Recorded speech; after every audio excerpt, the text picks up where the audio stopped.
네, 여러분 잘 오셨습니다. 만나 뵙게 돼서 반갑고요.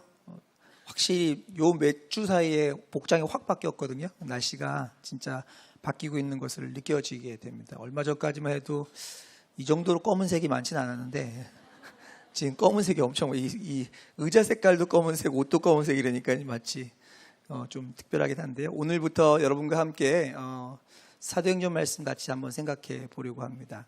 오늘 사도행전 1장부터 시작할 텐데요. 너가 바로 그 사람이다 라고 하는 제목으로 여러분과 함께 말씀 나누겠습니다. 1장 1절에서부터 11절까지 말씀인데 저와 여러분이 교독하고 11절은 같이 읽도록 하겠습니다. 사도행전 1장 1절에서 11절까지 말씀입니다. 데오빌로여, 내가 먼저 쓴 글에는 무릇 예수께서 행하시며 가르치시기를 시작하신부터 그가 택하신 사도들에게 성령으로 명하시고 승천하신 날까지의 일을 기록하였노라. 그가 고난 받으신 후에 또한 그들에게 확실한 많은 증거로 친히 살아계심을 나타내사 40일 동안 그들에게 보이시며 하나님 나라의 일을 말씀하시니라. 사도와 함께 모이사 그들에게 분부하여 이르시되 예루살렘을 떠나지 말고 내게서 들은 바 아버지께서 약속하신 것을 기다리라. 요한은 물로 세례, 여기서는 침례로 나왔죠. 세례입니다. 죄송합니다. 세례를 베풀었으나 너희는 몇 날이 못 되어 성령으로 세례를 받으리라 하셨느니라. 주께서 이스라엘 나라를 회복하심이 이때니까 하니 이르시되 때와 시기는 아버지께서 자기의 권한에 주셨으니 너희가 알 바 아니요 오직 성령 너희에게 임하시면 너희가 권능을 받고 예루살렘과 온 유대와 사마리아와 땅끝까지 이르러 내 증인이 되리라 하시니라. 이 말씀을 마치시고 그들이 보는데 올려져 가시니 구름이 그를 가리어 보이지 않게 하더라. 올라가실 때에 제자들이 자세히 하늘을 쳐다보고 있는데 흰옷 입은 두 사람이 그들 곁에 서서 같이 읽겠습니다. 이르되 갈릴리 사람들아 어찌하여 서서 하늘을 쳐다보느냐. 너희 가운데서 하늘로 올려주신 이 예수는 하늘로 올라가심을 그대로 오시리라 하였느니라. 아멘. 오늘부터 사도행전 말씀을 좀 생각해 보려고 하는데요. 어디 말씀을 여러분과 함께 나눠야 할까 생각할 때 하나님께서 가장 마음에 강하게 주셨던 부분이 사도행전이어서 함께 나누려고 합니다. 꽤 많은 분들이 예수님을 믿고 나서도 고민하는 부분들이 있어요. 특별히 이제 목사인 저를 찾아오셔서 상담하시거나 하시는 분들 중에 꽤 많은 분들은 내가 구원받은 거 맞아요? 이런 상담을 하시는 분보다 제가 하나님 믿는 사람인데 그 뒤에는 어떻게 살아야 돼요? 이런 질문을 하시는 분이 많습니다. 그래서 이런 책도 나왔죠. 구원받은 이후에. 그러니까 정말 예수 믿는 건 맞아. 근데 예수 믿는 사람으로 어떻게 살아야 되지? 예수 믿으면 세상에서는 도대체 뭔 의미가 있는 거야? 이런 질문들을 많이 하게 됩니다. 뿐만 아니라 21세기를 살아가면서 예수 믿는 사람은 교회 다니는 거 말고 어떤 가치, 어떤 생각, 어떤 행동, 어떤 말, 그리고 어떤 삶의 소망을 두고 살아가야 되는지에 대한 고민들을 많이 해요. 거기에서 여러분과 함께 생각해 보려고 하는데 여기에 대한 가장 명확한 답을 주는 책이 바로 사도행전인 것 같아서 사도행전을 같이 보려고 합니다. 사실 예수님께서 십자가에서 죽으시고요. 그리고 십자가에서 죽으신 다음에 무덤에 갇혔다가 무덤 문이 열리고 부활하심으로 말미암아 예수님께서는 우리의 죄의 모든 문제, 우리 인간이 가진 가장 근본적인 모든 문제를 다 해결하셨어요. 죄의 값을 치르시고 우리에게 의로움을 입히심으로 우리가 하나님과 함께 할 수 있도록 준비해 주셨잖아요. 그러니까 모든 걸 다 이루셨어요. 그러면 끝 아닌가요? 그런데 그러면 끝일 것 같은데 예수님께서 그렇게 부활하시고 나서도 무려 40일 동안 다시 이 땅에 오셔서 제자들과 함께 하시며 말씀을 전하셨고 또 그들에게 명령도 하십니다. 좀 이상하죠? 우리의 진짜 문제가 죄의 문제라면, 그래서 죄의 문제 때문에 우리가 이 모든 어려움을 겪는 거라면 이 죄의 문제가 끝나는 십자가와 부활로 끝나면 돼요. 그런데 그게 아니란 말이에요. 그게 우리가 가지고 있는 질문이기도 합니다. 내가 하나님의 은혜로 구원받아서 그렇게 감격하고 그렇게 기뻐했던 거 인정합니다. 그런데 지금 조금 혼란스러워요. 제가 그걸 부정하는 건 아닌데 그리스도는 어떻게 살아야 되는지에 대해서 헷갈릴 때가 있어요. 그때 어떤 사람은 이렇게 말하고 어떤 사람은 이렇게 말하고 그러니까 더 헷갈려요. 제가 어렸을 때 어떤 아주 영적이라고 불리는 분이 그러는 거예요. 자기는 하나님께 아침마다 물어보면 다 알려준다는 거예요. 하나님 안녕하세요. 그럼 하나님 대답하시고 하나님 제가 오늘 어떻게 할까요? 그럼 다 알려준대요. 양말 무슨 색깔 신을지까지도 다 알려준대요. 그래서 오늘은 빨간색 신어라. 그러면 빨간색 신고 뭐 그런다는 거예요. 근데 저한테 한 번도 안 알려주시는 거예요. 그리고 그렇게 하는 게 더 혼란스러운 것 같아요. 도대체 어떻게 하는 게 맞죠? 저는 그때 굉장히 혼란스러웠어요. 그리스도인인데 구원받았는데 저는 어떻게 살아야 되는 거지? 뭘 위해 살아가는 거지? 어디에 중점을 둬야 되는지 잘 모르겠더라고요. 그런데요, 사실은 거기에 대해서 성경이 아주 명확하게 얘기하고 있습니다. 그것이 바로 사도행전이에요. 구원받은 이후의 사람들이 어떻게 살아야 하는지 그것을 기록해 놓은 책이 있는데 그것이 바로 사도행전입니다. 우리는 이제 사도행전이라는 이름으로 부르는데 영어 성경은 뭐라고 부르죠? Acts라고 부르죠. 근데 정확하게는 Acts가 아니고 The Acts of the Apostles. 사도들이 어떻게 움직였는지 어떻게 행했는지를 기록한 책이 사도행전이에요. 그러니까 정확하게 말씀드리면 구원받은 사람들은 어떻게 살았는가를 기록한 책이 바로 사도행전이에요. 그러니까 우리가 가지고 있는 이 질문에 대한 답을 주기에 가장 좋은 성경책이 어디예요? 사도행전인 거예요. 그러니까 사도행전을 보면 구원받는 것으로 끝나는 게 아니고 구원받은 이후에는 이런 삶, 이런 삶을 사는 거구나. 하나님이 그 일을 그냥 우리에게 퍼즐처럼 남겨놓지 않고 아주 선명하게 보여주셨구나라는 것을 보여주는 책이 사도행전이에요. 때마침 저희가 로잔이 내년에 로잔 4차 대회인가요? 4차 로잔 대회가 한국에서 내년에 열리면서 로잔 대회를 준비하는 우리 준비위원장, 대회장으로 유기성 원로 목사님께서 거기 계신데 저희가 하나 결의한 게 있어요. 한국교회가 다 같이 사도행전을 설교하자 이렇게 결의를 했어요. 내년에. 그래서 저희 교회에서도 사도행전으로 설교가 시작될 텐데 저는 안 합니다. 그래도 다윗공동체에서 여러분과 함께 하려고요. 그래서 하나님의 인도하심이라고 믿고 사도행전 쭉 같이 하면 아마 내년 내내 사도행전만 할 것 같아요. 여기는 사도행전밖에 모르나 이렇게 하지 마시고 하나하나 좀 같이 살펴봤으면 좋겠습니다. 사도행전 1장 1절에서 2절 말씀으로 들어갑니다. 사도행전 1장은 이렇게 시작합니다. 데오빌로요. 내가 먼저 쓴 글에는 무릇 예수께서 행하시며 가르치시기를 시작하신부터 그가 택하신 사도들에게 믿는 자들에게 성령으로 명령하시고 승천하신 하늘로 올라가신 날까지 이를 기록하였노라 이렇게 되어 있어요. 그러니까 이건 사도행전을 기록하면 좀 이상하죠. 사실은 처음에는 어떻게 해야 돼요? 내가 너희에게 아니면 예수께서 처음에 이렇게 해야 되는데 갑자기 전에 쓴 글이 있다는 거예요. 이 얘기는 뭐예요? 지금 사도행전을 쓰는 사람이 다른 책도 썼어요. 그리고 그 책에 이어서 이 얘기를 쓰고 있다는 얘기를 하는 거예요. 사도행전을 쓴 사람이 누구냐면 누가라고 하는 사람인데 그 사람이 예수님의 탄생과 죽으심과 부활하심까지 기록한 책이 있습니다. 그것이 누가복음이에요.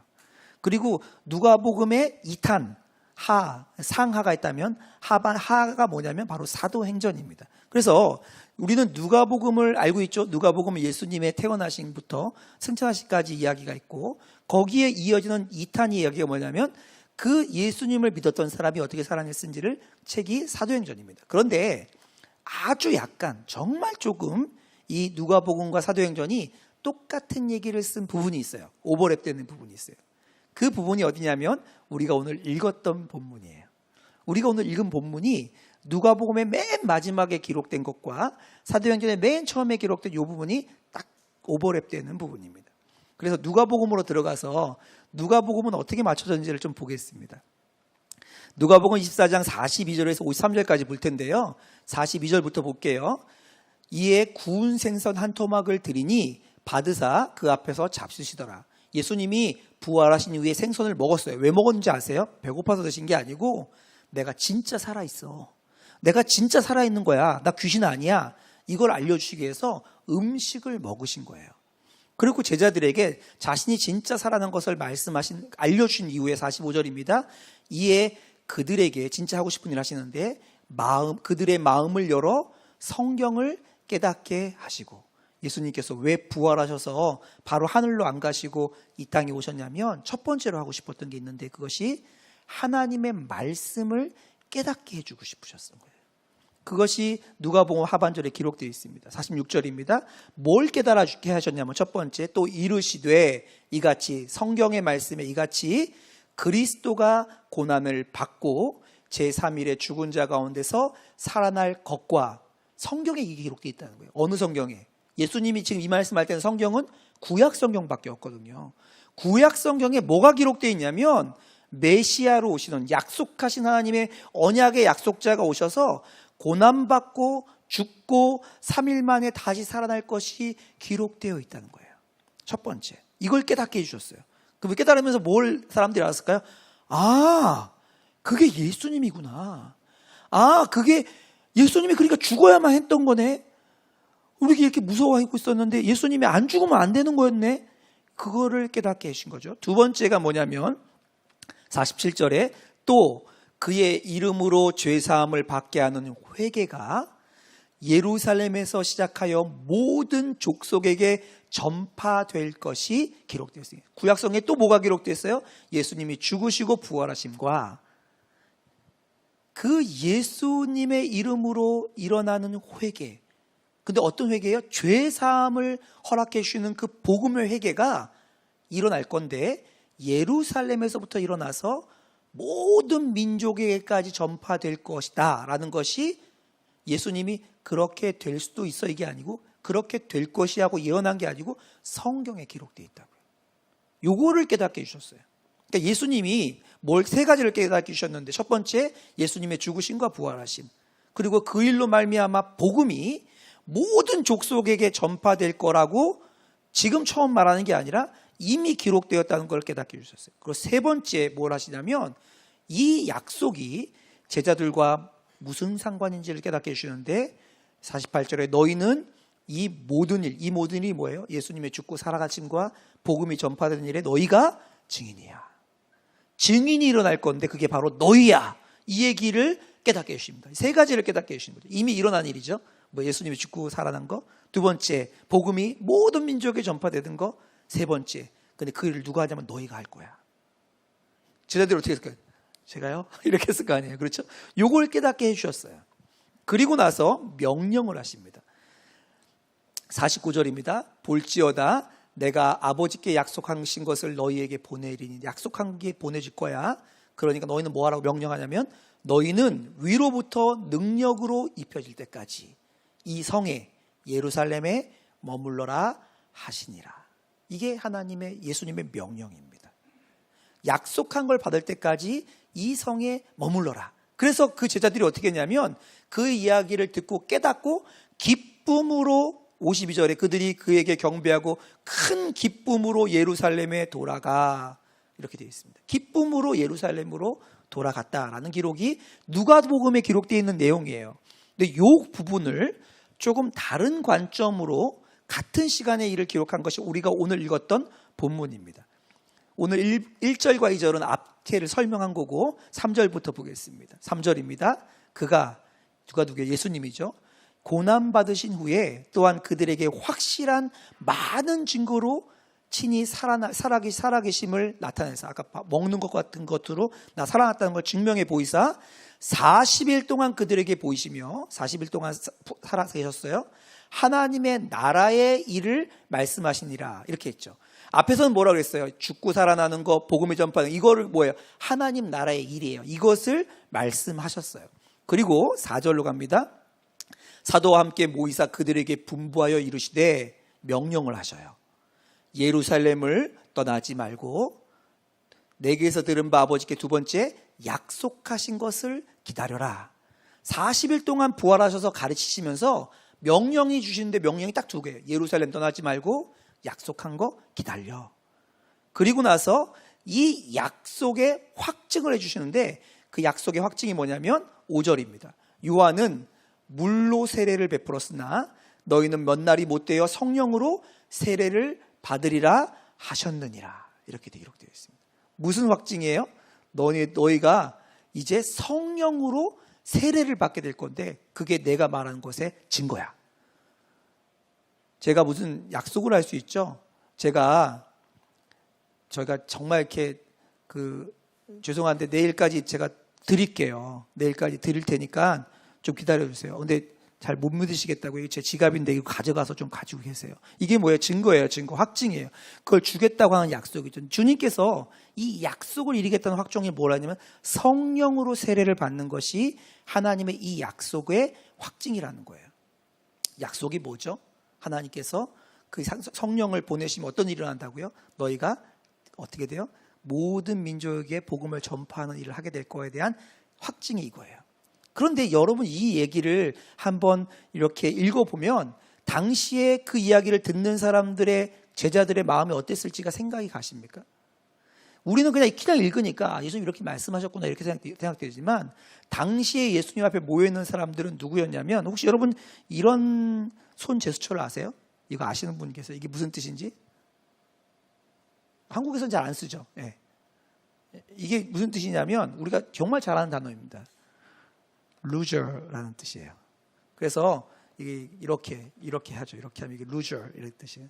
루저들 뭐 이렇게 하잖아요. 사실은요.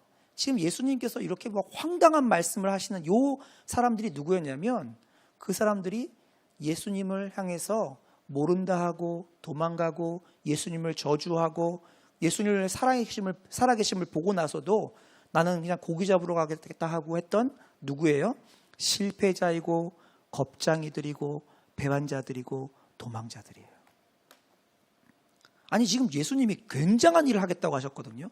세상 끝까지 모든 민족에게 이 회개하게 하는 복음이 전파될 거야 라고 말씀하셨는데 지금 그 얘기를 누구에게 하고 있냐면 실패자이자 겁쟁이이자 배반자이자 도망자들에게 이야기를 하고 계신 거예요. 그래서 1장 6절에 보면 이게 또 한번 확증됩니다. 1장 6절에 이렇게 돼 있어요. 그들이 예수님께서 이제 그걸 말씀하시니까 뭐라 그러냐면 예수님이 우리 약속을 주셨어. 그러니까 뭘 물어봐요? 그들이 모였을 때에 예수님께 여쭈어 이르되 예수님께서 이스라엘 나라를 회복하심이 이때니까 하니 예수님에게 뭘 물어보냐면 예수님 저희가 한다고요? 그럼 저희가 하면 한 자리 나오나요? 지금이에요 지금? 예수님 세상 확 뒤집어 엎어갖고 그 나라 만드신 게 있네요? 그러면 한번 그 정도 리스크는 저희가 좀 감당해 볼 마음이 있는데 그거 맞아요? 예수님 정말 그게 지금 약속은 정말 대단한데요 믿을 근거가 없거든요. 좀 뭔가 이렇게 확실하게 말씀해 주세요. 그러면 제가 그 자리에 올라가는 건가요? 이런 질문들을 하고 있는 거죠. 사실 제자들은요 뭐 어땠어요? 두려웠어요. 영어 성경엔 치킨 그러거든요. 더 무서운 사람들. 그런데 이게 정말 두려워서 어쩔 줄을 모르는 사람이었어요. 그러니까 예수님이 말하는 거하고 이거 얘기를 듣고 있는 사람들은 전혀 다른 세상에 있는 사람 같습니다. 그때 예수님께서 그렇게 두려워하고 의심하는 사람들에게 뭐라 그러냐면 정말 듣고 싶지 않은 얘기를 합니다. 이르실 때 때와 시기는 아버지께서 자기의 권한을 주셨으니 너희가 알 바가 아니요. 너 그거 몰라도 돼. 몰라도 된다고. 그냥 너 그런 관심 쓰지 마. 물어보지 않아도 괜찮아. 이렇게 말씀하시고 이어서 뭐라 그러시죠? 오직 성령이 너희에게 임하시면 여러분 너무 잘 아는 말씀이죠. 너희가 권능을 받고 예루살렘과 온 유대와 사마리아와 땅끝까지 이르러 내 증인이 되리라 하시니라. 여기서 잘 이해하셔야 되는 게 맨 마지막에 그 동사가 어떻게 됐냐면 내 증인이 되어라 라고 하지 않으시고 되어야 한다 라고도 하지 않으시고 뭐라고 하시냐면 증인이 되리라. 아까 앞에서 읽었던 것과 비슷하게 예수 그 구원자가 메시아가 그리스도가 죽고 3일 만에 부활하리라. 이 복음이 모든 민족에게 전파되리라 했던 것처럼 앞으로 일어날 것을 예언하세요. 어떤 예언이 있어요? 내 증인이 너희가 되리라 라는 거예요. 여기서 내 증인이 누구예요? 위에서 말했던 너희가 내 증인이라는 거예요. 근데 지금 이 사람들이 누구라고요? 겁쟁이의, 도망자의, 실패자의, 우리가 흔히 말하는 루저들이란 말이에요. 자격이 전혀 없는 사람들이에요. 죄송하지만 저희 교회에서 그 아주 누구든지 할 수 있는 일을 하는 것을 뽑을 때도요 면접을 봅니다. 면접을 봐요. 면접을 봐서 성실하게 출근하실 수 있는지 이런 거 보고 그 일들을 뽑거든요. 예수님이 맨 마지막에 그 감당할 일을 하는데 그 루저들에게 너희가 내 증인이 될 거다. 이렇게 말씀하셔요.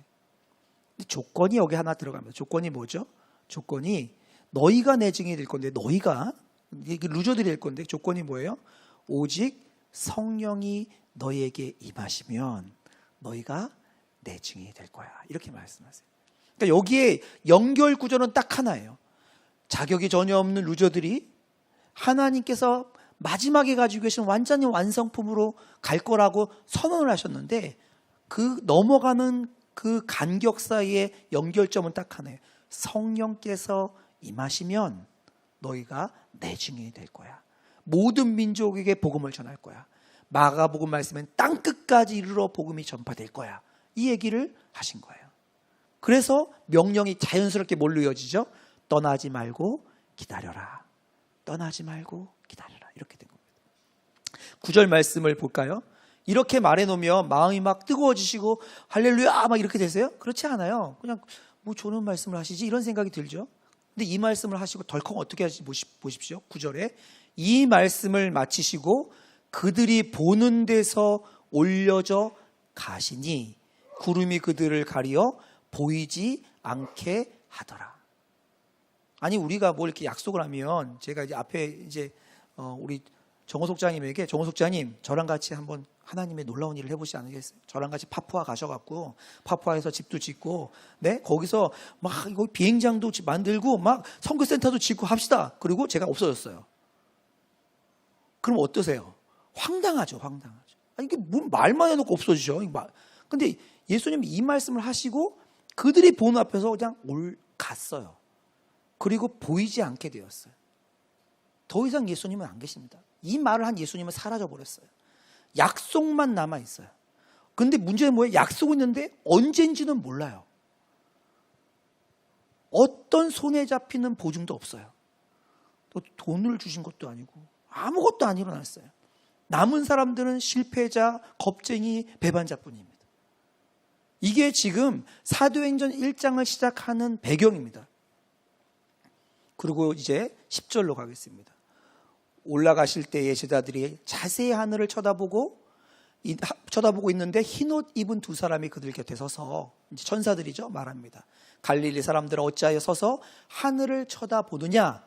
너희 가운데 하늘로 올려주신 이 예수는 하늘로 가심을 본 그대로 오시리라. 다시 오시리라. 이렇게 말하고 오늘 사도행전에서 예수님 올라가신 장면이 끝납니다. 그러니까 진짜 예수님이 하늘로 올라가시기 직전에 했던 말이 여기 기록되어 있는 거예요. 왜냐하면 요 말하고 올라갔다 했으니까 진짜 기록되어 있는 거예요. 근데 황당하지 않으세요? 아무것도 이룰 수 없는 겁쟁이, 실패자, 도망자들을 두고 정말 뻥 같은 약속을 탁 던져놓고 쭉 올라가셨단 말이에요. 여기에서 선택지는 두 가지입니다. 예수님 나는 더 이상 없잖아. 여기 없잖아. 이제 우리 주시는 거 먹지도 않고 와갖고 너에게 평안이 있을지다 이렇게 하지 않으니까, 말씀하셨지만 그러나 뭐가 좀 되는 거 보고 움직일래. 지금은 난 좀 집에 갔다가 쉬었다가 되는 거 보고 이렇게 말하는 사람이 있고, 또 한 부류의 사람은 어떻게 했을까요? 하나님 말씀하셨잖아. 주님 말씀하셨으니까 그 일이 이루어질 거야 하고 믿고 떠나지 않고 기다리는 사람이 있겠죠. 선택지에 놓이게 된 겁니다. 선택지에. 그리고 우리가 다음 주에 보겠지만 그들 중에서 120명의 사람들이 그 선택지에서 그 뻥 같은 약속을 믿은 실패자들이, 손에 잡히지 않는 아무것도 허공을 잡는 것 같은 그 하나님의 말씀을 믿은 실패자들과 배신자들과 겁쟁이들이 초대교회를 이루는 사건으로 이루어지게 됩니다. 여러분 여기서 굉장히 제가 주목하고 싶은 게 있어요. 뭐냐 아세요? 주님이 이렇게 막 올라가시는 그 장면에 선택하시는 하나님의 대안은 루저들이었어요. 실패자들이었습니다. 주님은 겁쟁이들과 실패자와 배반자들을 통해서 일하기로 결정하셨어요. 주님은 주님이 안 보이는 시간에, 주님이 가버리는 시간에 그 일을 행하기로 결정하셨어요. 우리는 흔히 어떻게 말하냐면 주님 보여주세요. 여기 서갖고 번개를 확 막 기적을 쫙쫙 갈라주고 막 하늘에서 뭐가 내려오고 반짝반짝하고 이런 것들이 일어나게 해주세요. 우리가 바라는 건 주로 그런 건데, 주님이 가버린 그 순간에 하나님이 그 일을 하기로 결정하였습니다. 인류 역사상 가장 위대한 교회는요, 가장 가능성이 없는 곳에서 시작되었습니다. 인류 역사상 가장 위대한 교회가 가장 가능성이 없는 곳에서 시작되었어요. 그저 가지고 있는 것이라고는 딱 하나, 약속 한 가지입니다. 그리고 그 약속 한 가지를 믿고 단순하게 순종하는 실패자들을 통해서 인류 역사상 가장 위대한 교회가 시작되었습니다. 주님은 그들을 향해서 너희는 내 증인이다 라고 말씀하셨습니다. 이 이야기는 사도행전 1장의 이야기가 아닙니다. 사도행전 1장에 이 일이 있었죠. 근데 이 이야기를 왜 기록해두었죠? 왜 기록했냐면 이 이야기는 우리의 이야기이기 때문에 그렇습니다. 우리가 실패자죠. 주님을 얼마나 자주 외면하고 모른다 하고 말씀이 들리는데 불구하고 감정 따라서 그냥 다 해버리고 하나님 앞에 눈물 콧물 흘리고 했다가 바로 돌아가서 그냥 성질대로 살아버리고 우리는 그런 사람들이에요.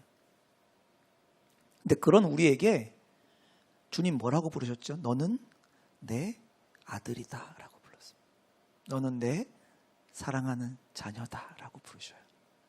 그리고 이런 우리가, 이런 실패자인 우리가 단순한 순종의 걸음을 걸어가면 사도행전 1장의 사도행전의 역사가 이루어진 것처럼 하나님의 역사를 이루겠다는 약속을 우리에게 주신 것입니다. 저는 지난 한 주간 정말 목마름을 느끼기 시작했습니다. 제 안에 있는 목마름이 뭔지를 잘 이해를 못했어요. 목말라요. 만족스럽지 않아요. 그게 뭐가 나빠서 그런 게 아니고요. 더 많이 기대해야 되는데 더 많이 기대하지 않고 적당한 선에서 만족하려고 하는 저를 향해서 주님이 주시는 목마름이었어요. 여러분 어떤 걸 기대하고 이 자리에 오십니까? 선한목자교회 예배 오시고 다윗공동체 공동체원으로 계시면서 뭘 기대하십니까? 그저 예배 드리고 은혜 누리고 평안하고 기도 응답받고 그것이 여러분이 가지고 계신 삶의 기대의 전부라면 주님의 기대와 다른 걸 가지고 계세요. 주님은 우리의 인생을 통해서 정말 놀라운 일을 행하기를 원하십니다. 정말 놀라운 일을 행하기를 원하세요. 우리가 가지고 있는 어떤 한계나 상상이나 우리가 그릴 수 있는 최고의 그림을 넘어서 하나님만이 하실 수 있는 일들을 우리의 인생을 통하여 행하기를 원하고 계세요. 그런데 그 발걸음 첫 번이 뭔지 아세요? 약속밖에 없는데 그 약속 하나에다가 인생을 걸고 순종하는 실패자들의 한 걸음이었습니다. 이번 한 주간 그렇게 한번 살아보면 어떨까요? 우리의 선택이 있어요. 우리에게도 약속을 주셨잖아요. 주님이 떠나는 순간 그 제자들을 향해 너희가 내 증인이다 라고 말씀해요. 너가 바로 그 사람이야. 내가 이 땅을 회복하기를 원하는 그 중심에 너가 있어. 너의 능력, 너의 어떠함, 너의 가지고 있는 어떤 재산과 성취와 업적 아무것도 필요 없어. 단지 내 약속 믿고 따라오면 내가 그 일을 이룰 거야 라고 말씀하시는 주의 말씀 앞에 한번 단순하게 반응하는 한 주간을 살아보면 어떨까요? 이 시간 함께 기도하는 시간 가졌으면 좋겠습니다. 여러분, 주님께서 40일 동안 부활하시고 나서 제자들을 찾아가셔서 주님이 만나셨습니다.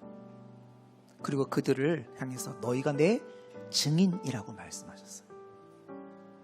우리가 주님 찾지 않을 때 주님이 우리를 찾아와서 만나시고 우리에게 너는 내 아들이고 내 딸이라고 말씀하십니다.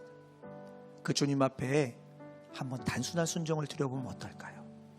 이번 주 한 주간 하나님, 세상이 뭐라고 말해도 저 주님 말씀하시는 것 한 가지 붙잡고 그 걸음 걸어보겠습니다. 주님 없는 것처럼 보여지고 느껴지는 것 아무것도 없어도 주님 말씀하시는 그것 한번 해보겠습니다. 저에게도 사도행전의 역사를 이루어 주십시오. 하나님이 상상하고 기대하시는 일들을 저에게 이루어 주십시오. 이 시간 통성으로 함께 기도하는 시간 갖도록 하겠습니다. 하나님 아버지,